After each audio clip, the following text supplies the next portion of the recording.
So atomic structure में तुम लोग स्टार्ट करते हो। अब ध्यान दो भाई, सब लोग पीछे यहाँ ध्यान दो, एक एक चीज सुनना है ध्यान से, जो भी कुछ इंपॉर्टेंट लगे लिख लेना, है ना। बाद में इसका ऑडियो वीडियो जो भी होगा देखते रहना, सुनते रहना। सो एटॉमिक स्ट्रक्चर में तुमने स्टार्ट किया था एटॉमिक मॉडल्स, है ना, discovery of electron, proton, neutron, ये सब। उसमें जानने का सिर्फ इतना है, इलेक्ट्रॉन की डिस्कवरी कैसे करी थी हमने? कैथोड रे एक्सपेरिमेंट से। कैथोड रे एक्सपेरिमेंट में क्या क्या की पॉइंट्स है बताइए मुझे।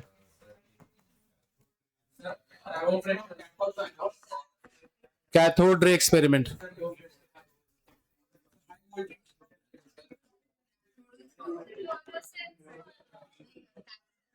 हाँ, ज्यादा डिटेल में जाना नहीं है क्योंकि ज्यादा डिटेल कुछ है नहीं इसमें। मेन पॉइंट्स का ध्यान रखो कि आप कोई भी गैस यूज करो सेम रेडिएशन एमिट होगी।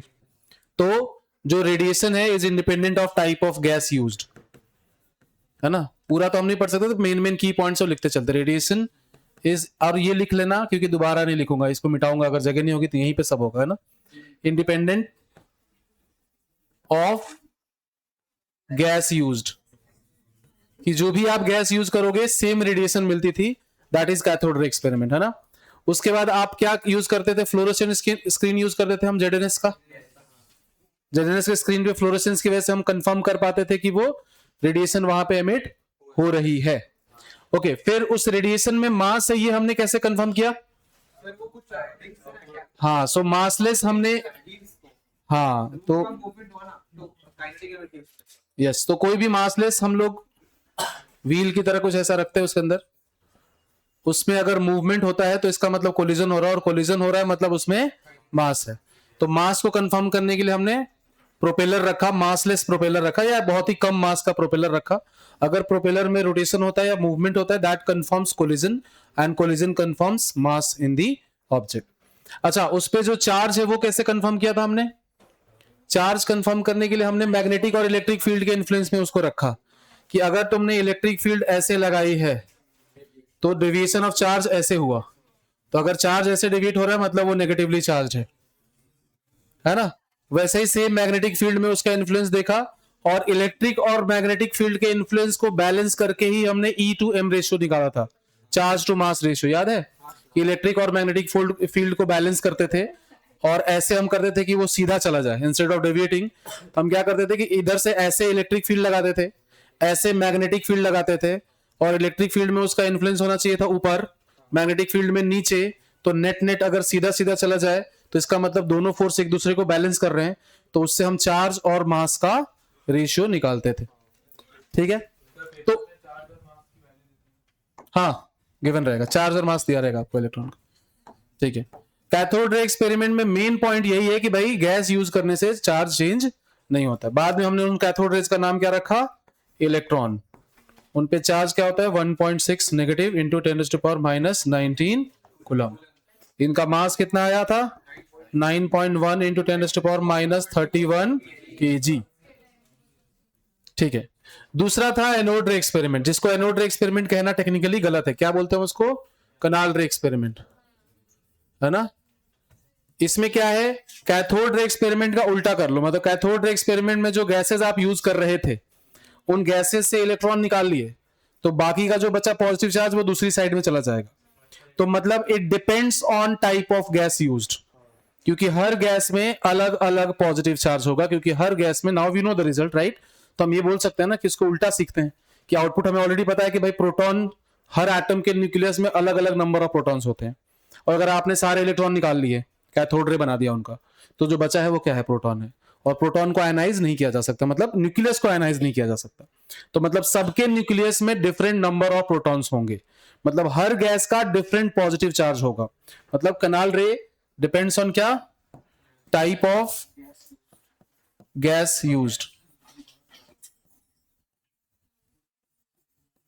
Changes charge and mass.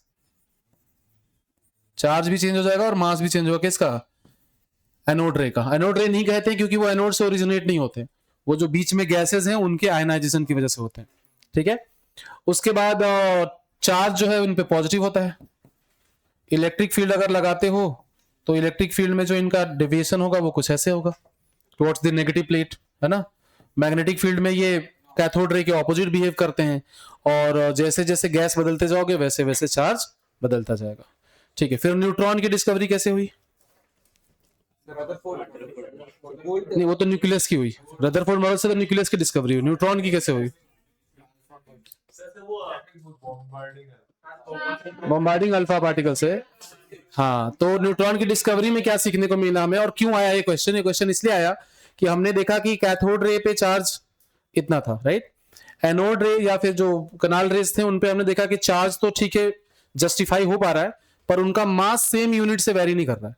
मास का वेरिएशन और चार्ज का वेरिएशन डिफरेंट है। तो कहीं ना कहीं एक और पार्टिकल है जो सिर्फ और सिर्फ मास को ही कंट्रीब्यूट कर रहा है, चार्ज को कंट्रीब्यूट नहीं कर रहा, और वहां से न्यूट्रॉन को ढूंढना हमने स्टार्ट किया। देन अल्फा पार्टिकल का बम्बार्डमेंट से हमने कराया, न्यूट्रॉन निकाला जो भी। ठीक है, उसके बाद आपने एटॉमिक मॉडल्स पढ़े हैं। एटॉमिक मॉडल्स में क्या पढ़ा आपने? एटॉमिक मॉडल्स में हमने पढ़ा है जे थॉमसन मॉडल किसी काम का नहीं है, पर जान लो क्या कि भाई पॉजिटिव चार्ज पूरे एटम में फैला हुआ है और नेगेटिव चार्ज के इलेक्ट्रॉन सीड्स की तरह उसमें कहीं कहीं लगे हुए हैं, है ना? तो जे थॉमसन मॉडल में कि मतलब पूरा इलेक्ट्रॉन, पूरा एटम पॉजिटिवली चार्ज है और उसमें कहीं कहीं इलेक्ट्रॉन है। ये है आपका थॉमसन मॉडल, ये थॉमसन मॉडल है ना। फिर जे थॉमसन आए, सॉरी, उसके बाद रदरफोर्ड आए। रदरफोर्ड ने क्या किया बोला भाई?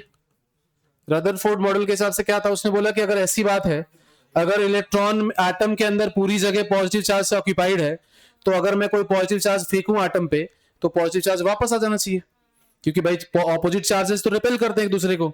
तो अगर मैं यहां से कोई पॉजिटिव चार्ज फेंकूं तो ये पूरे पॉजिटिव चार्ज जो यहां रखे हुए हैं उनसे कोलाइड करके वापस आ जाना चाहिए था इलेक्ट्रॉन, पॉजिटिव चार्ज। पर ऐसा हुआ नहीं। जब हमने अल्फा पार्टिकल का बम्बार्डमेंट कराया, किस पे? थिन गोल्ड फॉइल पे। अल्फा पार्टिकल जिसके पास क्या, जिसको हम हीलियम +2 भी कहते हैं, जिसपे 2 यूनिट पॉजिटिव चार्ज होता है, मतलब 2 इंटू 1.6 इंटू 10⁻⁻19 कूलम पॉजिटिव में जिसपे चार्ज होता है, उसको हमने थिन गोल्ड फॉइल के ऊपर बम्बार्ड किया। अब रिजल्ट्स को देखे हमने, हमें पहले कुछ कंक्लूड नहीं किया गया, पहले रिजल्ट को देखा गया। तो हमने मान लिया पहले कि जे थॉमसन मॉडल सही है। सही है तो सारे अल्फा पार्टिकल वापस आ जाने चाहिए, पर ऐसा हुआ नहीं। हुआ क्या कि बहुत सारे, मतलब most of the alpha particle दूसरी साइड में चले गए, बाहर चले गए। Most of the alpha particle अगर पास कर गए तो इसका कंक्लूजन क्या है कि most of the space in an atom is empty. ठीक है भाई, अगर मान लो कि most of the space empty है तो पॉजिटिव चार्ज कहां है फिर? तो पॉजिटिव चार्ज को कंफर्म करने के लिए हमने क्या किया, कुछ कुछ रेडिएशंस, जितने नंबर ऑफ पार्टिकल्स रिटर्न आ गए उनके नंबर को काउंट किया कि भाई 100 पार्टिकल हमने फेंके, उसमें से एक ही पार्टिकल वापस आ रहा है और बाकी के 99 चले जा रहे हैं, और हमें नहीं पता माइक्रोस्कोपिक लेवल पे क्या हो रहा है। तो हम प्रोबेबिलिटी के बेसिस पे कह सकते हैं कि sir 99% of the space is empty and 1% of the space is occupied by positive charge. यही कह सकते हैं ना, हम देख तो सकते नहीं उसको। तो रदरफोर्ड ने भी यही किया, क्या कि उसने देखा कि कितने पार्टिकल वापस आ रहे हैं। तो 10,000 20,000 पार्टिकल्स में से एक पार्टिकल या 2 पार्टिकल वापस आ रहे थे। तो उसके बेसिस पे हमने कंक्लूड किया कि जो पॉजिटिव चार्ज है वो थोड़ा सा ही है, बाकी मोस्ट ऑफ द स्पेस जो है वो खाली है, और उस स्पेस में क्या है, इलेक्ट्रॉन्स है। और इलेक्ट्रॉन जो है वो सर्कुलर ऑर्बिट पे रिवॉल्व कर रहे हैं। क्यों? क्योंकि अगर इलेक्ट्रॉन खड़े रहेंगे तो उनको न्यूक्लियस खींच लेगा, क्योंकि दो ऑपोजिट चार्ज एक दूसरे को अट्रैक्ट करते हैं। तो इलेक्ट्रॉन के रिवॉल्व करने का उसके दिमाग में कैसे आया कि भाई अगर इलेक्ट्रॉन खड़ा रहेगा तो खींच लेगा, क्योंकि खाली जगह है ना बीच में, तो खींच लेगा। अगर न्यूक्लियस के अंदर चला जाएगा तो फिर तो उसका कोई मतलब ही नहीं, फिर तो एटम है ही नहीं, फिर तो एटम पूरा श्रिंक कर गया। तो फिर उसने बोला कि नहीं, अगर इलेक्ट्रॉन रिवॉल्व करेंगे तो इस पे एक बाहर की तरफ सेंट्रीफ्यूगल फोर्स लगेगा mv²/r, और अंदर की तरफ इलेक्ट्रोस्टैटिक फोर्स लगेगा, और वो दोनों एक दूसरे को बैलेंस करके रखते हैं, इसलिए इलेक्ट्रॉन सर्कुलर ऑर्बिट में रिवॉल्व करता है। लेकिन इसमें दिक्कत क्या आ गई भाई, मैक्सवेल थ्योरी की। अगर इलेक्ट्रॉन सर्कुलर ऑर्बिट में रिवॉल्व कर रहा है मतलब वो एक्सेलरेट कर रहा है, और कोई भी चार्ज पार्टिकल अगर एक्सेलरेट करता है तो वो रेडिएशन एमिट करता है। तो रदरफोर्ड इसको एक्सप्लेन नहीं कर पाया। दूसरा, रदरफोर्ड ने यह भी नहीं बताया कि कौन सा वाला सर्कुलर ऑर्बिट, क्या किसी भी जगह पे वो रिवॉल्व कर सकता है, या कोई फिक्स पाथ है जिस पे वो रिवॉल्व करता है, क्या हर एटम का पाथ सेम साइज का है या अलग अलग है, क्या, कैसे डिसाइड करे? तो उसके लिए कौन आया भाई, फिर बोर मॉडल है। बोर मॉडल में क्या बोला गया कि ये जो पाथ है, इलेक्ट्रॉन जब इसमें रिवॉल्व करेगा तो कोई एनर्जी एमिट नहीं करेगा, चाहे वो एक्सलेट कर रहा हो, पर जब वो ऑर्बिट में है, जो कि क्या है, एक सेट ऑफ डिस्क्रीट पाथ्स हैं जो कि फिक्स है कि ऑर्बिट ये होगा या उसके ऊपर वाला कोई होगा या उसके ऊपर वाला कोई होगा। उसका फॉर्मूला भी हमने डिराइव किया था, करेंगे अभी। पर बोर मॉडल ने क्या बोला कि जब इलेक्ट्रॉन सर्कुलर ऑर्बिट में रिवॉल्व करता है तब वो एनर्जी एमिट नहीं करता। उससे बाहर, उससे ऊपर, उससे नीचे कहीं भी रिवॉल्व करेगा, एनर्जी एमिट करेगा, पर सर्कुलर पाथ जो ऑर्बिट है उसमें एमिट नहीं करेगा।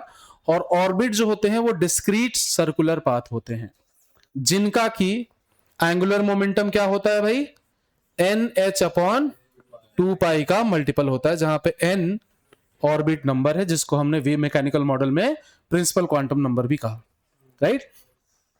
ऑल्सो बोर ने ये एक्सप्लेन नहीं किया कि यहां पे क्यों नहीं एनर्जी एमिट करता है, बस उसने कहा कि ऑर्बिट में होगा तो एनर्जी एमिट नहीं करेगा, बाकी हर जगह करेगा।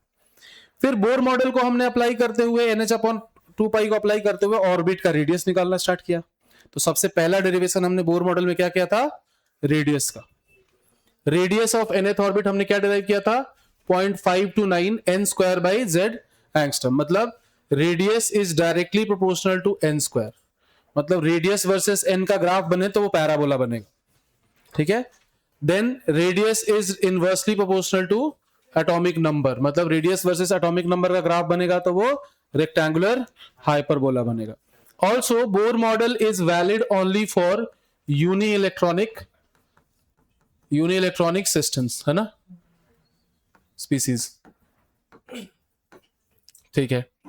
फिर बोर मॉडल में हमने दूसरा डेरिवेशन क्या किया था, अगर आपको याद हो तो, स्पीड का। Speed of electron in nth Bohr orbit क्या था फॉर्मूला, 2.18 into 10⁶ Z/n मीटर पर सेकेंड। मतलब velocity of electron in nth orbit is directly proportional to atomic number and inversely proportional to orbit number, ठीक है। तो जो पास वाले ऑर्बिट होते थे उनमें इलेक्ट्रॉन फास्ट मूव करता था। अगर आपको याद हो, हमने एक वो मॉडल भी देखा था हमने, है ना, अलग अलग तीनों मॉडल को कंपेयर किया था, de Broglie and bore and Schrodinger. तो उसमें हमने देखा था कि जब इलेक्ट्रॉन को हम जंप करा रहे थे ना हायर ऑर्बिट में तो स्लो हो जा रहा था, और लोअर ऑर्बिट में जाएगा तो वो फास्ट मूव करता था, ठीक है। उसके बाद हमने काइनेटिक एनर्जी या एनर्जी का फॉर्मूला डिराइव किया था। काइनेटिक एनर्जी लिखा था हमने 12 mv² और mvr = NH/2π। दोनों को रिलेट करके हमारा फाइनल फॉर्मूला आया था ये काइनेटिक एनर्जी का, जो कि ऑल्सो इक्वल टू क्या है, माइनस ऑफ टोटल एनर्जी के। याद है आपको, टोटल एनर्जी और काइनेटिक एनर्जी का मैग्नीट्यूड सेम होता था, साइन ऑपोजिट होता था। और पोटेंशियल एनर्जी जो है वो टोटल एनर्जी का डबल है। पोटेंशियल एनर्जी में और काइनेटिक एनर्जी में मैग्नीट्यूड में देखो तो यहां 2 का डिफरेंस है। तो potential energy is double the total energy and double the magnitude of kinetic energy. हाँ, फिर फाइनली जब हमने इनकी वैल्यूज रखी थी तो ये जो एनर्जी आई थी, टोटल एनर्जी का जो फॉर्मूला आया था वो क्या आया था, -13.6 Z²/n²। इसका ग्राफ अगर हम ड्रॉ करेंगे तो 4th क्वाड्रेंट में जाएगा, है ना। अगर टोटल एनर्जी वर्सेस जेड का ग्राफ अगर हम ड्रॉ करेंगे तो पैराबोला होगा in the 4th quadrant. Question भी था अगर आपको याद हो, ऐसा कुछ, जो 50 क्वेश्चन की शीट भेजी थी उसमें भी एक क्वेश्चन था ऐसा, राइट। तो ग्राफ कुछ ऐसा बनेगा इसका। अच्छा, ये जो वैल्यू है ये किसमें है, इलेक्ट्रॉन वोल्ट में है। इसको इलेक्ट्रॉन वोल्ट पर एटम, ट्रू। इसी को अगर हम जूल में कन्वर्ट करते तो क्या आता था, -2.18 into 10⁻⁻18 joule, sorry Z²/n², -18 by the way, Z²/n² joule पर एटम। ये था एनर्जी का फॉर्मूला। बाकी रिलेशन यहां पे लिखा है मैंने कि kinetic energy is equals to total energy and potential energy is twice the total energy. Total energy negative होती है, काइनेटिक एनर्जी पॉजिटिव होती है, पोटेंशियल एनर्जी भी नेगेटिव होती है। As we move away in an atom energy increases, right. So पहले -10.2 था, sorry -13.6 था, फिर -3.4 हो गया, -1.85 एंड सो ऑन। तो जैसे जैसे आप आगे बढ़ते हो एनर्जी बढ़ती है। तो अगर सिर्फ मैग्नीट्यूड की बात ना करें तो एनर्जी आप बोलोगे कि energy of orbit increases as orbit number increases, ठीक है। उसके बाद हमने टाइम पीरियड निकाला था। टाइम पीरियड का निकाला था directly proportional to n³, inversely proportional to Z², है ना। और फ्रीक्वेंसी ठीक उल्टा, कि frequency is directly proportional to Z square, inversely proportional to n cube. Time period of revolution जो है रेडियस के फॉर्म में भी एक फॉर्मूला निकलवाया था मैंने, याद है आपको, r1 by r2 to the power 3/2, है ना। सो रेडियस ऑफ ऑर्बिट के 3/2 टाइम्स प्रोपोर्शनल होता है, मतलब ये power 3/2, and frequency is 1 by time period. Derivation हमने कर लिया है। ये बोर मॉडल का पहला एस्पेक्ट है जिसमें हम direct formula of velocity, formula of radius, formula of energy of any nth orbit निकालते हैं, टाइम पीरियड एंड फ्रीक्वेंसी। हाँ जी, ओके। सो इसको ऐसे देखो कि nth ऑर्बिट में एनर्जी इसलिए इंक्रीज होता है क्योंकि जब आपको फर्स्ट से सेकेंड ऑर्बिट में जाना होता है तो आप एनर्जी देते हो, तो ऊपर वाले की एनर्जी ज्यादा है तभी तो आप यहां से देके वहां पहुंचा रहे हो। हाँ, तो नेगेटिव तो जीरो तो नेगेटिव से बड़ा ही है ना, नीचे नेगेटिव है ना, राइट। सो अगर आपको इलेक्ट्रॉन को एटम के इन्फ्लुएंस से बाहर करना है तो आपको उतनी एनर्जी देनी पड़ेगी जितनी एनर्जी के ऑर्बिट में वो अभी रिसाइड कर रहा है। हाँ हाँ, पर सेकेंड। नहीं, वो याद करने की जरूरत है, आपको रेशियो ही पूछा जाएगा, है ना, ठीक है। अब बोर मॉडल का दूसरा एस्पेक्ट जहां पे हम डिस्कस करते हैं, हाँ हाँ, इतना टाइम ही तो नहीं है, ठीक है। अब बोर मॉडल में हमने दूसरा एस्पेक्ट डिस्कस किया जहां पे हमने क्या डिस्कस किया, रेडिएशन जो एमिट होती है, absorption, emission spectrum, Balmer series, Lyman series, Paschen series जो हमने डिस्कस करी थी बोर मॉडल की। तो किसी भी ट्रांजिशन के लिए, किसी भी n1 से n2 तक या n2 से n1 तक जब इलेक्ट्रॉन ट्रांजिट करता है, राइट, तो हमने पढ़ा था कि वो एनर्जी एमिट करता है और ये जो वेवलेंथ निकलती है उसकी जो एनर्जी होती है वो E_n2 माइनस E_n1 के बराबर होती है। ये किया था हमने कि भाई हायर ऑर्बिट की एनर्जी माइनस लोअर ऑर्बिट की एनर्जी का जो गैप है, जो डिफरेंस है, उतनी एनर्जी की रेडिएशन वो एमिट करता है। और रेडिएशन का फॉर्मूला हमने लिखा था hc/λ, और वहां से हमने निकाला था क्या कि 1/λ is equal to RH into क्या था, 1/n1 का स्क्वायर माइनस 1/n2 का स्क्वायर, जहां पे RH क्या था, रेडबर्ग्स कांस्टेंट था, जिसकी वैल्यू कितनी थी 1.097 × 10⁻⁻7 सेंटीमीटर मीटर इनवर्स, ठीक है, यही था रेडबर्ग्स कांस्टेंट। फिर उसको हमने नैनोमीटर में भी कन्वर्ट किया था, हाँ 91 बाय रेडबर्ग कांस्टेंट जो था वो कितना था 91.1 नैनोमीटर्स, ठीक है। सो उसको यूज करेंगे, लेकिन हम किसी भी वेवलेंथ, किसी भी ट्रांजिशन के लिए जो वेवलेंथ निकलेगी उसका एंगस्ट्रम में जो वैल्यू होगा वो क्या होता है 12400 divided by energy in electron volt. याद है आपको, ये आपने प्लैंक्स थ्योरी में भी पढ़ा होगा क्या, कि अगर आपको लैम्डा दिया हुआ है और एनर्जी निकालनी है, या एनर्जी दिया हुआ है लैम्डा निकालना है, तो लैम्डा क्या होता था 1240 अपॉन डेल्टा ई या एनर्जी ऑफ रेडिएशन, और ये नैनोमीटर में आंसर आता था, नैनोमीटर में, बस ये इलेक्ट्रॉन वोल्ट में होना चाहिए। तो वैसे ही आप दो ऑर्बिट की एनर्जी का डिफरेंस निकाल लो इलेक्ट्रॉन वोल्ट में, और उसको 12400 को उससे डिवाइड करोगे तो जो वैल्यू आएगी वो आएगी रेडिएशन का वेवलेंथ इन एंगस्ट्रॉम, ठीक है। अब हमने कुछ टर्म्स डिफाइन करते हैं, जैसे आयनाइजेशन एनर्जी क्या था 13.6 Z² इलेक्ट्रॉन वोल्ट, और आयनाइजेशन पोटेंशियल क्या था 13.6 Z² वोल्ट, सेम मैग्नीट्यूड बस इलेक्ट्रॉन वोल्ट की जगह वोल्ट में। तो आयनाइजेशन पोटेंशियल साथ में लिख लेते हैं, क्या था 13.6 Z² volt, volt is unit, right, electron volt यहां पे क्या है, यूनिट है। फिर हमने बाइंडिंग एनर्जी डिफाइन करी थी, क्या था, ये हर अलग अलग ऑर्बिट के लिए अलग अलग था, तो उसमें n² का टर्म भी आ जाएगा। तो binding energy 13.6 Z² by n² electron volt, और इसको अगर वोल्ट में पोटेंशियल लिखना है तो बाइंडिंग पोटेंशियल तो कुछ होता नहीं है वैसे, पर अगर पूछेंगे भी तो वही सेम वोल्ट में। उसके बाद हमने निकाला था क्या, maximum number of radiation in a single atom is n2 - n1। फिर हमने निकाला था maximum number of radiation from a sample of atom is del n into del n plus 1/2, जहां पे del n is n2 - n1।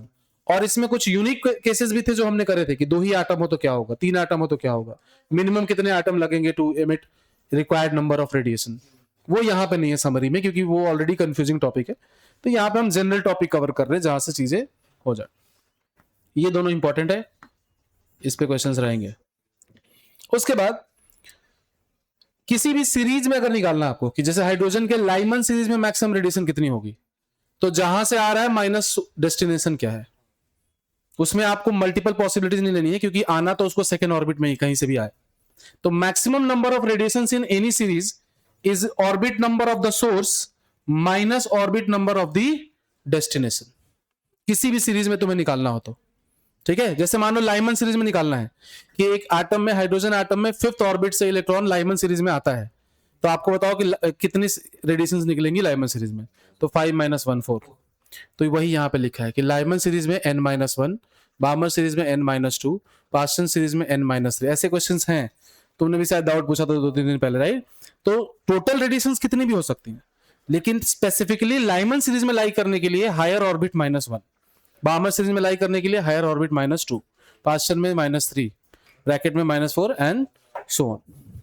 और इन्हीं सबको add करके हमने वो फॉर्मूला निकाला था del n into del n plus 1/2, जो कि टोटल रेडिएशंस हो गए।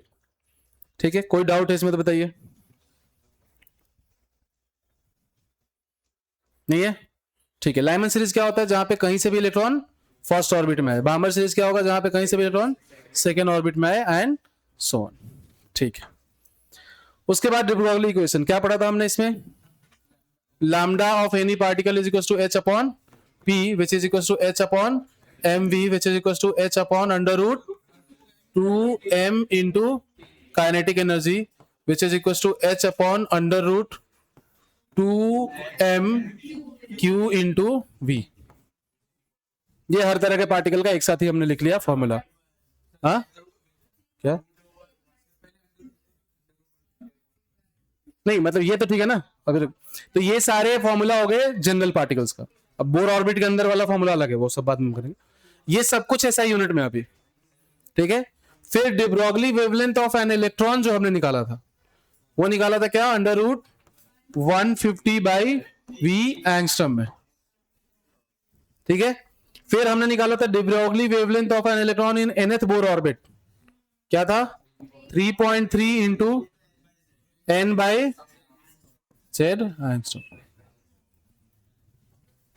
इसके अलावा de Broglie वेवलेंथ में कुछ किया था क्या आपने, क्या इसके अलावा de Broglie वेवलेंथ में हमने कुछ, हाँ एक और था, यस, कि 2πr is equal to n lambda, ये भी बोर ऑर्बिट के लिए वैलिड है। तो ये दोनों जो फॉर्मूला है वो सिर्फ बोर ऑर्बिट के लिए वैलिड है। अच्छा, इसका एक और ट्रिक बताया था मैंने आप लोगों को, क्या कि आपको किसी भी बोर ऑर्बिट में अगर वेवलेंथ निकालना है तो सीधे उस बोर ऑर्बिट में आप उसकी काइनेटिक टोटल एनर्जी निकाल लो, 13.6 z²/n²।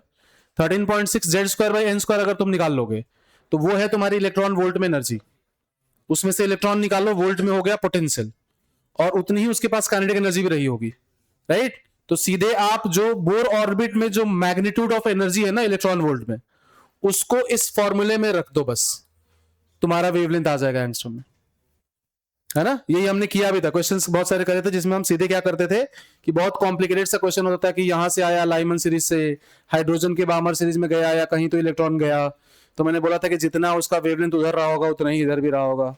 अच्छे अच्छे क्वेश्चन कर रखे हमने इसमें ना, कि कॉम्प्लिकेटेड से कि किसी भी सीरीज से आ रहा है और हाइड्रोजन को कहीं पे भी स्ट्राइक कर रहा है तो कहां जाएगा जंप करके, किया था, याद आ रहा है आपको। ठीक है,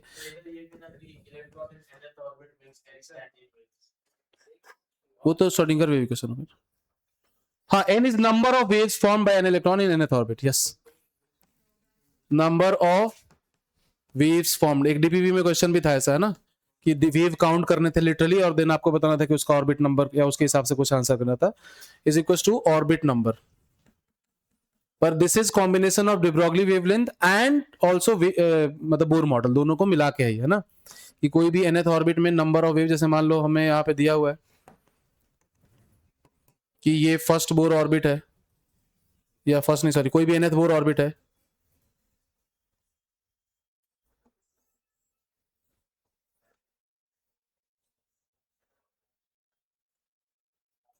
तो ये 5 वेव बना रहा है एक्चुअली, तो इसका n क्या हो जाएगा 5, जस्ट एन एग्जांपल है ना। तो किसी भी बोर ऑर्बिट में जो नंबर ऑफ वेव्स फॉर्म्ड होगा वो ऑर्बिट नंबर के ही एग्जैक्टली बराबर होगा। 6 आ रहे हैं क्या? तो 6 हो जाएगा। यहां से यहां तक 1 हुआ, यहां से यहां तक 2 हुआ, यहां से यहां तक 3 हुआ, यहां से यहां तक 4 हुआ, यहां से यहां तक 5 हुआ। हाँ नहीं नहीं, मैं तो काउंट कर रहा हूँ। यहां से यहां तक 1 वेव हुआ, सॉरी यहां से यहां तक 1 हुआ, हाँ 6, सॉरी हाँ 6, ठीक है। सो यहां से यहां तक 1 है, फिर यहां से यहां तक 2 हुआ, फिर यहां से यहां तक 3 हुआ, फिर यहां से यहां तक 4 हुआ, फिर यहां से यहां तक 5 हुआ, फिर यहां से यहां तक 6 हुआ। तो 6 वेव्स हैं, तो ऑर्बिट नंबर इसका 6 हो गया, ठीक है, लिख लिया। ओके, उसके बाद हमने क्या पढ़ा था? Heisenberg uncertainty principle. क्या? हाँ वो भी, वो तो पहले पढ़ा था, वैसे इसको लास्ट में पढ़ेंगे। हाँ नहीं नहीं नहीं, ब्रेक के बाद क्वेश्चन करने भाई। तो हाइजेनबर्ग, देखो ध्यान दो, इसको समझना है, इसको ब्रेक से पहले इसलिए कर रहा हूं कि तुम्हारा यहाँ फोकस रहे, है ना, क्योंकि ये नहीं समझोगे तो फिर ब्रेक के बाद क्या ही समझ में आएगा क्वेश्चन में। हाइजेनबर्ग अनसर्टेनिटी प्रिंसिपल में हमने क्या किया था भाई? पहला फॉर्मूला था del x into del p is greater than equal to h upon 4 pi. ये क्या है? Uncertainty in position. ये क्या है? Uncertainty in momentum. फिर हमने इसको मॉडिफाई करके लिखा था del x into del v is greater than equal to h upon 4 pi m. यहाँ पे uncertainty in position, uncertainty in speed, ठीक है। फिर हमने इसको मॉडिफाई करके लिखा था del x into del lambda is greater than equal to lambda square upon 4 pi, lambda square by 4 pi. ये क्या था? Uncertainty in de Broglie wavelength, ये था अनसर्टेनिटी इन पोजीशन। फिर हमने लिखा था del x into sorry del E into del t, del E into delta t, uncertainty in energy into uncertainty in time is greater than equal to h upon 4 pi. ये था Heisenberg uncertainty principle which says कि भाई किसी भी particle का position पता कर लोगे तो स्पीड नहीं पता चलेगी, मोमेंटम नहीं पता चलेगा सर्टेनली, और अगर मोमेंटम या स्पीड सर्टेनली पता कर सकते हो तो उसकी पोजीशन नहीं।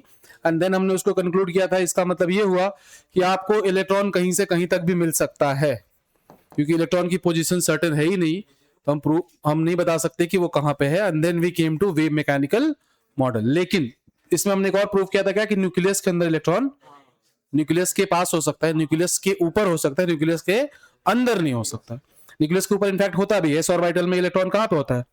न्यूक्लियस के ऊपर ही होता है। हाईएस्ट प्रोबेबिलिटी न्यूक्लियस के पास ही होती है एस ऑर्बिटल में, ठीक है। तो ये था अपना Heisenberg uncertainty principle. Direct formula based questions आते हैं इसमें भी और इसमें भी, सीधे पूछ लेंगे कि ये दिया है, ये दिया है, ये बताओ, और कुछ नहीं आएगा इसमें, ठीक है।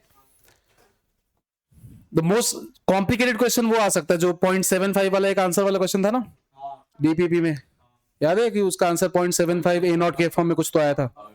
हाँ नहीं नहीं नहीं नहीं, नहीं। एक था यार, डी ब्रोगली वेवलेंथ पूछा गया था ए नॉट के टर्म्स में, है ना, तो देखना डीपीपी में है ऐसा कुछ। वो सबसे डिफिकल्ट है थोड़ा सा, कि मतलब उसमें बोर मॉडल और वो दोनों कंबाइन करने। ये वाले तो अभी आए ही नहीं है, ये वाला तो अभी आया नहीं है कभी, ये क्वेश्चन तो किसी भी बोर इलेक्ट्रॉन का डी ब्रोगली वेवलेंथ का क्वेश्चन अभी तक तो नहीं देखा है मैंने, और आएगा भी तो उसको इससे कर सकते हो, इससे 2 pi r is to n lambda से, है ना। 2 पाई आर को अपन m v r is to n h upon 2 pi से भी रिलेट कर सकते हैं, ठीक है। उसके बाद आया वेव मॉडल एंड उसके ग्राफ। फोटो इलेक्ट्रिक इफेक्ट गायब हो गया क्या? हाँ था क्या फोटो इलेक्ट्रिक इफेक्ट? कोई बात नहीं, यहाँ है ना जगह। फोटो इलेक्ट्रिक इफेक्ट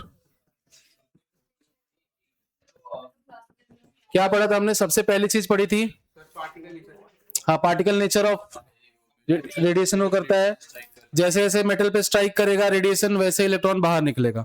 एक मेटल होता था, रेडिएशन आके स्ट्राइक करता था, इलेक्ट्रॉन बाहर निकलता था। इलेक्ट्रॉन का बाहर निकलना और स्ट्राइक करना साइमल्टेनियसली होता था, कोई टाइम लैग उसमें नहीं है।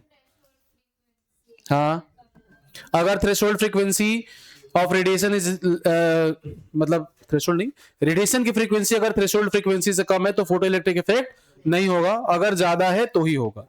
तो मतलब h c by lambda is equal to h c by lambda not plus K E max, है ना, यही फॉर्मूला था। और ये नेगेटिव नहीं हो सकता, मतलब इसकी मिनिमम वैल्यू ही इसके बराबर है, काइनेटिक एनर्जी की मिनिमम वैल्यू ही 0 है, राइट। तो ये मिनिमम नहीं हो सकता प्रैक्टिकली, मतलब ऐसा नहीं कि नेगेटिव में भी हो जाए, बस ऐसा नहीं करना अपने को। फिर हमने इसको पढ़ा था क्या, h nu is equal to h nu not plus K E max, है ना। और इसमें हमने फॉर्म ग्राफ भी पढ़े थे क्या, कि काइनेटिक एनर्जी अगर हम रख दें इस एक्सिस पे और यहां पे हम रख दें फ्रीक्वेंसी, तो कुछ फ्रीक्वेंसी तक तो काइनेटिक एनर्जी आएगी ही नहीं। कहां तक नहीं आएगी, न्यू नॉट फ्रीक्वेंसी तक कुछ नहीं हो पाएगा, क्योंकि इलेक्ट्रॉन ही निकलेगा। इलेक्ट्रॉन नहीं निकलेगा तो कुछ मतलब ही नहीं है उसका। जैसे ही इलेक्ट्रॉन बाहर निकलेगा और जितनी एनर्जी देते जाओगे उतनी एनर्जी काइनेटिक एनर्जी में कन्वर्ट होती जाएगी, तो ये बढ़ता जाएगा। ऐसा हमने ग्राफ किया था, है ना। और इसका स्लोप 1/h। हाँ, उसके बाद हमने एक चीज और डिस्कस करी थी कि नंबर ऑफ इलेक्ट्रॉन्स जो होते थे वो इंटेंसिटी के डायरेक्टली प्रोपोर्शनल होते थे, लेकिन नंबर ऑफ इलेक्ट्रॉन्स का फ्रीक्वेंसी से कोई लेना देना नहीं था। काइनेटिक एनर्जी फ्रीक्वेंसी पे जरूर डिपेंड करती थी कि जैसे जैसे फ्रीक्वेंसी बढ़ाओगे काइनेटिक एनर्जी बढ़ेगी, लेकिन नंबर ऑफ इलेक्ट्रॉन्स पे कोई फर्क नहीं पड़ेगा। तो number of electrons versus intensity का कोई ग्राफ पूछे आपसे, यहां पे नंबर ऑफ इलेक्ट्रॉन्स है और यहां पे इंटेंसिटी है, तो आप बोलोगे लीनियर ग्राफ होगा, ठीक है। अच्छा, अगर कोई और वेरिएशन करेगी, number intensity versus kinetic energy का ग्राफ बोले, हाँ, तो वो कांस्टेंट रहेगा, उसमें कोई चेंज नहीं आएगा। और कुछ भी मॉडिफिकेशन करें आप उस हिसाब से समझ जाना, मतलब ग्राफ कोई अलग चीज नहीं है, वो बस थ्योरेटिकल को प्रैक्टिकली देखना होता है कि भाई कैसे हो रहा है। फोटो इलेक्ट्रिक इफेक्ट के बाद हमने पढ़ा है लास्ट, हाँ, फोटो इलेक्ट्रिक करंट भी फ्रीक्वेंसी पे डिपेंड करेगा, काइनेटिक एनर्जी पे तो डिपेंड करेगा ना, और इंटेंसिटी पे भी डिपेंड करेगा वैसे वो, कि जितने ज्यादा इलेक्ट्रॉन हो और जितने फास्ट इलेक्ट्रॉन्स हो। तो स्टॉपिंग पोटेंशियल क्या होता था,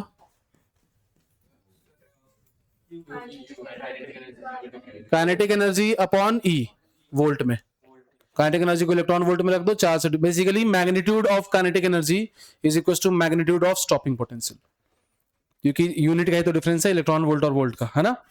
और स्टॉपिंग जो फोटो करंट होता था वो क्या होता था, photo current is directly proportional to क्या, intensity, and also directly proportional to frequency of incident light.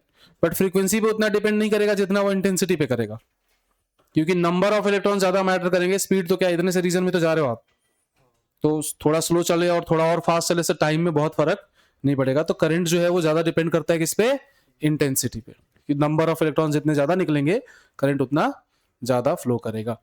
तो ये आपका फोटो इलेक्ट्रिक इफेक्ट था। इसमें ग्राफ जरूर देख लेना, ग्राफ पूछे जाते हैं इसमें, ग्राफ तो 100% पूछे जाते हैं, और डायरेक्ट क्वेश्चंस तो आप कर ही लोगे फॉर्मूला यूज करके। थ्रेशोल्ड वेवलेंथ और थ्रेशोल्ड फ्रीक्वेंसी में क्या डिफरेंस है, थ्रेशोल्ड वेवलेंथ मैक्सिमम वेवलेंथ होता है और थ्रेशोल्ड फ्रीक्वेंसी मिनिमम फ्रीक्वेंसी होती है, ठीक है। वेव मैकेनिकल मॉडल में हमने क्या डिफाइन किया था, श्रोडिंगर इक्वेशन क्या था, del square psi by del x square plus del square psi by plus del square psi by plus 8 pi e minus v upon क्या था इसके नीचे, m into H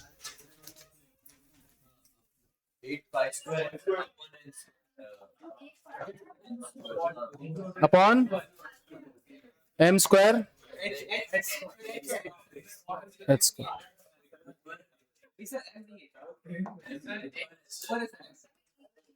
8 pi M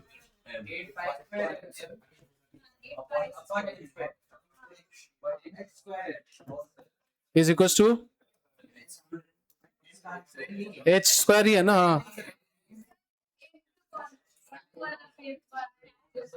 हाँ, into psi is equal to 0, ठीक है। ये था अपना श्रोडिंगर वेव इक्वेशन, जहां पे साई क्या है, Sai is wave function. Wave function क्या होता है, जो प्रोबेबिलिटी डिस्ट्रीब्यूशन को बताता है कि प्रोबेबिलिटी डिस्ट्रीब्यूशन कैसे हो रहा है, इन एटम इलेक्ट्रॉन की प्रोबेबिलिटी कैसे है। वेव फंक्शन हमने पढ़ा था, पॉजिटिव भी हो सकता है वेव फंक्शन, नेगेटिव भी हो सकता है, पर वो चार्ज नहीं बताता, वो सिर्फ साइन ऑफ वेव फंक्शन बताता है। वेव फंक्शन जस्ट एक मैथमेटिकल फंक्शन है, इसका प्रैक्टिकल कोई सिग्निफिकेंस नहीं है। वेव फंक्शन का ग्राफ भी हमने ड्रॉ किया था, लेकिन हमने उससे पहले ये लिखा था कि साई स्क्वायर जो बताता है वो क्या बताता है, probability at a point per unit volume. और इसी को हम लोग प्रोबेबिलिटी डेंसिटी भी कहते थे, कि जितना ज्यादा प्रोबेबिलिटी डेंसिटी होगा साई स्क्वायर की वैल्यू उतनी ज्यादा होगी। तो एस ऑर्बिटल में न्यूक्लियस के आसपास साई स्क्वायर ज्यादा होता है, और पी और डी और एफ ऑर्बिटल में न्यूक्लियस से दूर, न्यूक्लियस पे साई स्क्वायर मिनिमम होता है। ऐसा हम कहते हैं कि साई स्क्वायर जब जीरो हो जाए, विच मीन्स कि साई जीरो हो जाए, दैट मीन्स कि नोड है। और यहीं से हमने एक तरह के क्वेश्चन किए थे कि जो भी साई की इक्वेशन दी गई हो उसको जीरो से इक्वेट करना, और जो भी आर की वैल्यू आएगी that is the distance of node, है ना। ऐसे क्वेश्चन भी डीपीपी में थे, लास्ट प्रैक्टिस शीट थी, तो वो क्वेश्चंस थे, वो हम करेंगे अभी ब्रेक के बाद, क्वेश्चंस ही करेंगे हम लोग मोस्टली, पर एक बार समराइज कर लेते हैं सारे कॉन्सेप्ट को। फिर हमने इसमें क्या और डिस्कस किया था वेव फंक्शन में, कि वेव फंक्शन पॉजिटिव नेगेटिव कुछ भी हो सकता है, साई स्क्वायर जितना बढ़ेगा प्रोबेबिलिटी उतनी ज्यादा होगी। एक और चीज हमने डिस्कस किया था क्या, कि 4 pi r square psi square d r जो है ये क्या बताता है, probability in a reason, in a हाँ spherical region of thickness d r. और ऑब्वियस सी बात है कि अगर हम इसको इंटीग्रेट कर दे तो 1 हो जाएगा, क्योंकि टोटल प्रोबेबिलिटी तो 1 ही होगी ना वैसे भी, है ना। तो अगर इस पूरे को इंटीग्रेट कर दोगे तो 1 आ जाएगा। नाउ और हमने क्या डिस्कस किया था इसमें, बहुत सेलेक्टेड पॉइंट से डिस्कस किए थे हमने वेव मैकेनिकल मॉडल में, बहुत ज्यादा कॉम्प्लिकेटेड और कंफ्यूजिंग पॉइंट्स हमने लिखे थे। ऑर्बिटल होता है, ऑर्बिट होता है। ऑर्बिटल क्या होता है, orbital is probability of finding electron जहां पे 95% या ज्यादा होता है। ऑर्बिटल ऐसी जगह जहां पे साई स्क्वायर टोटल जो होगा वो ग्रेटर देन इक्वल्स टू 95% होगा, ठीक है। ऑर्बिटल हमने क्या क्या डिस्कस किया था, एस ऑर्बिटल जो कि होता है स्फेरिकल, पी ऑर्बिटल जो कि होता है डम्बल, जिसमें साइन जो बताता है वो वेव फंक्शन के साइन को बताता है। डी ऑर्बिटल डबल डम्बल होता है, ऐसा कुछ, जिसमें साइन ऐसा कुछ होता है, साइन दो, जितना नंबर ऑफ एंगुलर नोड्स होंगे उतनी बार वेव फंक्शन जो होगा वो एंगुलरली साइन चेंज करेगा, और जितने नंबर ऑफ रेडियल नोड्स होंगे वेव फंक्शन उतनी बार रेडियली साइन चेंज करेगा। हमने ग्राफ भी बनाए थे अगर आपको याद हो, तो हमने यहाँ पे साई रखा था और यहाँ पे आर, और अगर ग्राफ ऐसा स्टार्ट होता है कुछ भी इस तरह से, तो हम ग्राफ देख के बता सकते हैं कि कौन सा ऑर्बिटल है। जैसे क्या लगता है कौन सा ऑर्बिटल है ये, तो एक नोड, दो नोड, तीन नोड, चार नोड, चार नोड है, और ओरिजिन पे मैक्सिमम है 4s, 4s या 5s, 5s, 5s ना, चार नोड है अगर तो 5s हुआ ना, n-1। और स्टार्ट, अच्छा ऐसी क्यों है, p क्यों नहीं, क्योंकि ओरिजिन पे मैक्सिमम है। अगर मान लो यही ग्राफ दिया होता है साई वर्सेस आर का, ऐसे,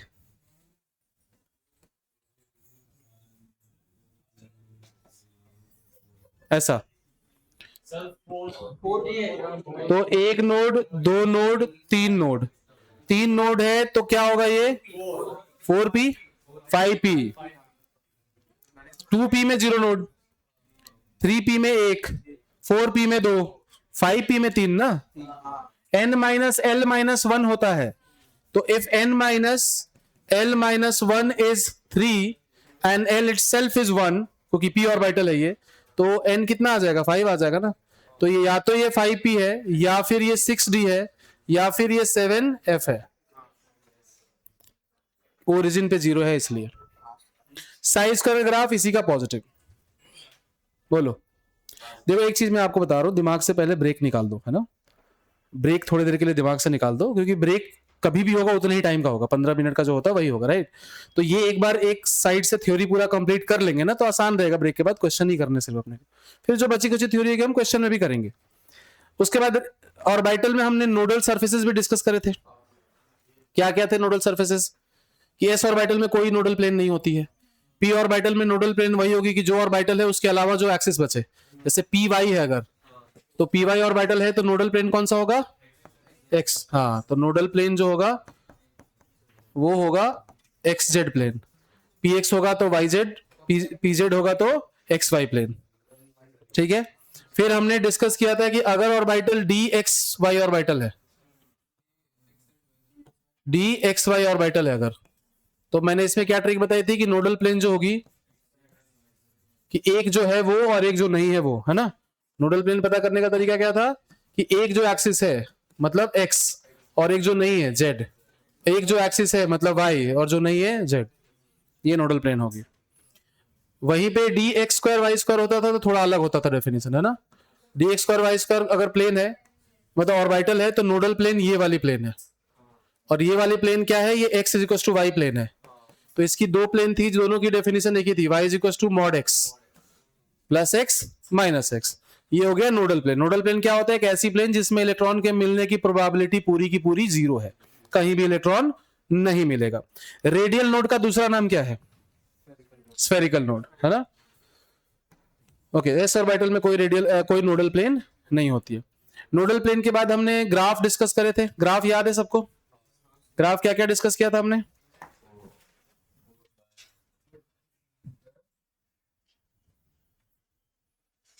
ये क्या है, ग्राफ हमने डिस्कस किया था, ग्राफ एक बार क्विकली डिस्कस कर लेते हैं। ये तो चलो नोडल प्लेन वगैरह फिर भी ये लास्ट टॉपिक है ना, फिर हमें कुछ इसमें नहीं करना। क्वांटम नंबर में रिवाइज नहीं करा रहा क्योंकि रिसेंटली किया है, उसमें ज्यादा कुछ है भी नहीं। तो ग्राफ में अगर हम देखें तो ये ग्राफ तो साई का तो हमने कर ही लिया अभी रफली। साई स्क्वायर वर्सेस आर का ग्राफ बताओ अगर मैंने दिया हो कि ऐसे है तो गलत है, क्योंकि ये नेगेटिव कभी नहीं हो सकता। तो इसी टर्म को हम क्या करेंगे, पॉजिटिव ड्रॉ करेंगे ऐसा, ठीक है। मतलब ये पार्ट हमें नहीं करना है, कोई भी ग्राफ में नीचे दिख रहा है मतलब या तो गलत है या फिर साई वर्सेस आर का है, साई स्क्वायर का नहीं है। अच्छा, डिक्रीजिंग अगर पीक्स हैं तो वो साई स्क्वायर का ही है, 4 pi r square psi square का ग्राफ नहीं हो सकता क्योंकि उसमें इंक्रीजिंग पीक्स होती थी। तो ये देख के क्या लगता है सर कुछ भी हो सकता है, क्लैरिटी नहीं है, लग रहा है ऐसा कि 4s का है या किसी 3s का है, पर क्लैरिटी नहीं है क्योंकि ये पीक कितना है हमें क्या पता। पर हाँ इतना जरूर है कि इस ग्राफ से हम ये बता सकते हैं कि इसमें दो नोड है, और अगर कोई कहे कि 3s का ग्राफ कौन सा होगा तो हम बोलेंगे ये हो सकता है, 3s का ग्राफ ये हो सकता है क्योंकि 3s में दो नोड होते हैं, और दो नोड का मतलब है दो नोड यहां पे है, तो ये ग्राफ 3s का है। क्योंकि इसके पैरेलली मैं 4p का ग्राफ ड्रॉ कर देता हूं ऐसे, हाँ सॉरी साइज कर, हाँ 3s का नहीं हो सकता है, किसका हो सकता है 3p 4p या 4p या 5d, क्योंकि ये ओरिजिन पे जीरो है, ओरिजिन पे जीरो है। अगर ये psi square versus r origin पे मैक्सिमम होता, ऐसा होता, तो ये एस ऑर्बिटल का है। और कौन सा एस है, ये 3s है। कैसे पता चला, ओरिजिन पे मैक्सिमम दो नोड है, दो नोड किस में होता है, 3s में होता है, 4p में होता है और 5d में होता है एंड 6f ऐसे मतलब 7f में। तो आपको ऐसे सिक्वेंशियली जाना है और आपको समझ में आएगा कि ओके सो इसमें 3s में दो नोड हो सकते हैं और ओरिजिन पे मैक्सिमम है तो मतलब 3s है। हाँ, कौन सा ग्राफ है जिसमें ग्राफ को सिर्फ देख के क्लैरिटी नहीं आती, वो है 4 पाई आर स्क्वायर वाला ग्राफ, क्योंकि वो सबका ही ओरिजिन से स्टार्ट होता है, तो फिर उसमें दिक्कत आती है अपने को। उसके लिए हम क्या करेंगे, यहाँ पे 4 pi r square capital r square d r versus r का ग्राफ अगर आपको कोई दे तो सबका ओरिजिन से स्टार्ट होगा, बस एस ऑर्बिटल का थोड़ा। अच्छा, इसमें दो बातें ध्यान रखनी, क्या, एक तो ओरिजिन का सबसे स्टार्ट होगा और पीक्स क्या होती हैं, इंक्रीजिंग होती हैं, है ना। तो ये ग्राफ किसका किसका हो सकता है, दो रेडियल नोड्स हैं इसमें, तो दो रेडियल नोड है तो ये 3s का भी हो सकता है, 4p का भी हो सकता है और 5d का भी हो सकता है। बस अगर इसके पैरेलल में कंपेयर दो ग्राफ दिए हों कि एक ऐसा दिया है और दूसरा ग्राफ कुछ ऐसा दिया है, तो फिर इन दोनों में कह सकते हैं कि अगर एक 4s है और एक 3s है और एक 4p है तो डेफिनेटली ये 4p है और ये 3s है। क्यों, क्योंकि ये सडनली बढ़ रहा है ना। तो 3s का ग्राफ का इनिशियली पीक ज्यादा मतलब स्टीपनेस ज्यादा होती है और p d और f का ग्राफ इनिशियली स्टीपनेस नॉर्मल ही होती है। बोलो क्लियर है, ये ग्राफ का एस्पेक्ट सबको क्लियर है, ठीक है। एक बार वापस से सुन लेना इसको, थोड़ा सा क्लैरिटी और जाएगा, क्योंकि अभी क्या ये मुझे समझ में आ रहा है कि बहुत लोगों ने कान बंद कर लिए है ना, सिर्फ आंखें खुली हैं और लग रहा है कि हाँ कुछ तो सुन रहे हैं ना। तो ठीक है, ब्रेक ले लो, ब्रेक के बाद अगर कुछ बचेगा तो कर लेंगे, नहीं तो अपन क्वेश्चन करेंगे।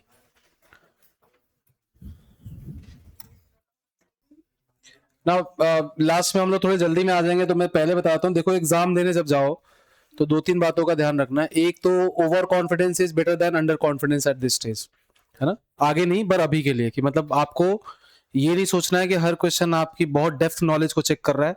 हर क्वेश्चन बहुत सरफेस लेवल पे होता है इन द बिगिनिंग, धीरे धीरे डेप्थ बढ़ता है, राइट। तो आप फंडामेंटल जो डायरेक्ट फॉर्मूला बेस्ड क्वेश्चंस होते हैं ना, या फॉर्मूला बेस्ड कॉन्सेप्ट्स होते हैं, उनको जरूर मास्टरी करके जाना एग्जाम से पहले। किसी भी सब्जेक्ट की बात कर रहा हूँ, फिजिक्स केमिस्ट्री मैथ्स तीनों का।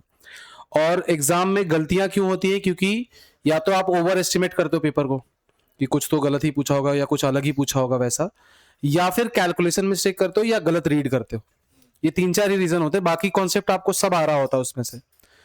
तो आपको क्या करना है कि अगर एक बार में क्वेश्चन नहीं समझ में आ रहा है तो स्किप करो, अगला क्वेश्चन करो, वापस रिविजिट कर सकते हो उसको सॉल्व करने में मत लग जाओ, क्योंकि पहला गलत इंटरप्रिटेशन किया तो वो बार बार आप उसी लॉजिक से सोचोगे, उसको बार बार गलत करोगे, है ना।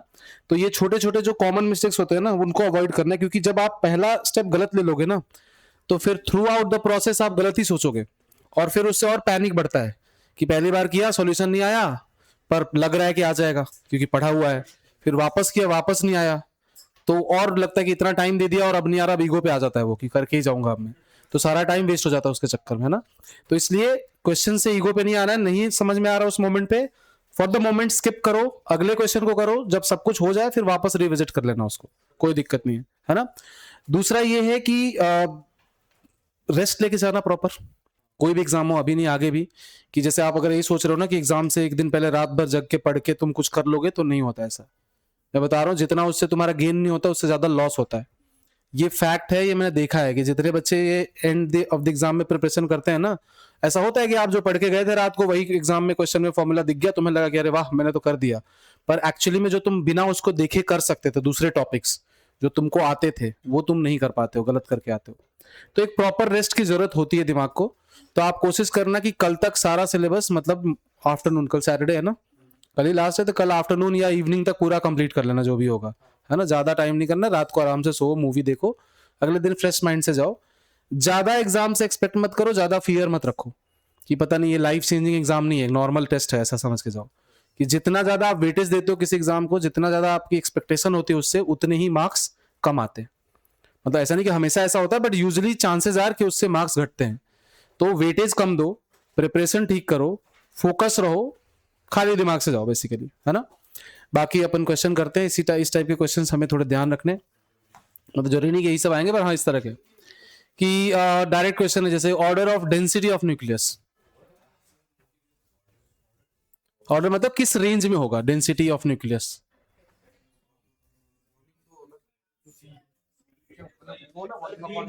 क्या?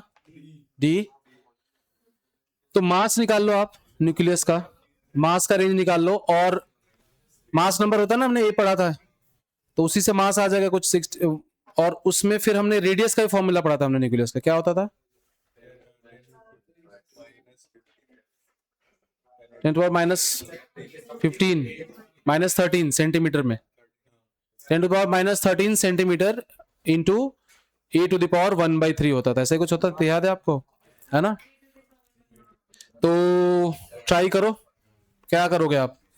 अगर रेडियस है 10⁻13 A⁻1/3 सेंटीमीटर, तो क्या वॉल्यूम नहीं लगता आपको वो in the range of 10⁻39 into a नहीं हो जाएगा क्या, सेंटीमीटर क्यूब होगा। और ए क्या होता था उसमें? Mass number, not atomic number, mass number, A is mass number. और मास क्या होगा? अच्छा, इसमें 4/3 पाई भी होगा, है ना। अगर एग्जैक्टली देखोगे तो 4/3 पाई आर क्यूब होता है वॉल्यूम, तो ये वॉल्यूम हो गया। और मास क्या होगा? मास क्या होगा? अंदर कितने न्यूक्लियस है, अंदर कितने न्यूक्लियॉन्स है, मास नंबर के बराबर, इंटू एक न्यूक्लियॉन का मास कितना होता है? 1.6 इंटू 10⁻27 kg, प्रोटॉन और न्यूट्रॉन का, न्यूक्लियस के अंदर तो यही होता है। अब इन दोनों का रेशियो ले लेना है, मास बाई वॉल्यूम डेंसिटी होता है, तो डेंसिटी क्या लिखोगे आप? Mass by volume. मास कितना हो गया? 1.6 इंटू 10⁻27 kg इंटू ए, और बाई वॉल्यूम कितना हो गया? 4/3 पाई 10⁻39 इंटू ए, फिर से सेंटीमीटर क्यूब। ए से ए कैंसिल हो गया, डेंसिटी आ गया कितना 1.6 बाई 4 पाई बाई इंटू 3 ऊपर कर दूं रफली, और 10 पावर माइनस 39 माइनस 27 कितना हो जाएगा 10 टू द पावर 12 kg पर सेंटीमीटर क्यूब। तो ये कांस्टेंट नंबर हो गया, रेंज तो यही रहा ना 10 टू पावर 12। अगर 11 होता तो भी हम करते, पर बहुत बड़ा बड़ा गैप है, कुछ भी हो सकता है ना सर, ये 1 से कम है तो 1 पॉइंट समथिंग अगर मुझे लिखना है तो मुझे तो 10 पावर 11 लिखना पड़ेगा ना यहाँ पे, पर ऑप्शन में सिर्फ एक ही है जो उस रेंज में 10 टू द पावर 12। अब देखो इस क्वेश्चन में गलती कहाँ होगी, आप पहले ही छोड़ दोगे कि पता नहीं क्या दिया हुआ है ये, जबकि पता है आपको सब कुछ है। इसमें से कोई ऐसी चीज मैंने नहीं लिखी जो आपने नहीं पढ़ा है, आपको नहीं पता है। ये न्यूक्लियस रदरफोर्ड मॉडल में पढ़ते हैं हम लोग, है ना, कि न्यूक्लियस की रेडियस का क्या रेशियो होता है। वो मास हमें पता ही है कि mass number into number of nucleons. Mass number क्या बताता है, नंबर ऑफ न्यूक्लियॉन्स ही तो बताता है, number of protons plus neutrons in the nucleus. बस आ गया, ठीक है आगे बढ़े।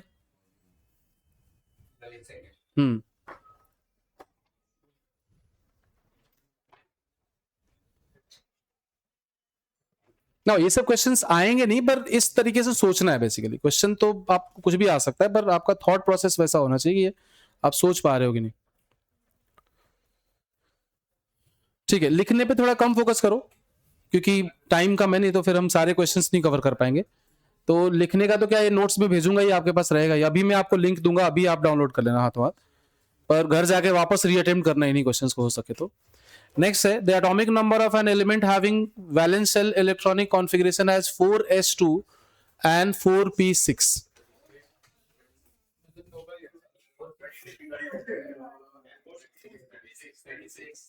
हाँ, क्योंकि एक ही नोबल गैस का इसमें कॉन्फ़िगरेशन दिया हुआ है। नोबल गैस कॉन्फ़िगरेशन या तो रट लो नंबर सुन के, एटॉमिक नंबर के, एटॉमिक नंबर क्या क्या होता है 2 के बाद 10 18 36 54 86 एंड 118। ठीक है, ये अपना helium neon argon krypton xenon radon, ये सब। यहाँ पे 4p6 दिखते ही समझ जाना क्या नोबल गैस है, तो आंसर इन्हीं में से कोई एक होगा। यहाँ पे ये 2s2 पे खत्म होता है, सॉरी 1s2 पे ये खत्म होता है, 2p6 पे ये खत्म होता है, 3p6 पे ये खत्म होता है, 4p6 पे ये, 5p6 पे ये, 6p6 एंड 7p6 पे ये, ऐसे खत्म होते हैं। तो इनका पीरियड क्या है, ये जो बताता है, ये पीरियड नंबर बताता है, first period, second period, third period, fourth period, ऐसे करके पीरियोडिक टेबल में। और ये जो पी है वो क्या बताता है, कौन से ब्लॉक का है, पी ब्लॉक का है ये, और पी ब्लॉक का सबसे लास्ट एलिमेंट है, क्योंकि लास्ट इलेक्ट्रॉन 6th इलेक्ट्रॉन होता है, नोबल गैस है बेसिकली, राइट। तो क्या हो गया ये 36। कैलकुलेट करने की जरूरत, वैसे कैलकुलेट भी कर सकते हो कि आप पूरा कॉन्फ़िगरेशन लिखो स्टार्टिंग से एंड तक, वहां तक जाओ, वो भी कर सकते हो, पर उसमें टाइम ज्यादा लगेगा, इसलिए ये ट्रिक्स इंपॉर्टेंट है। ठीक है, कल पेपर में क्या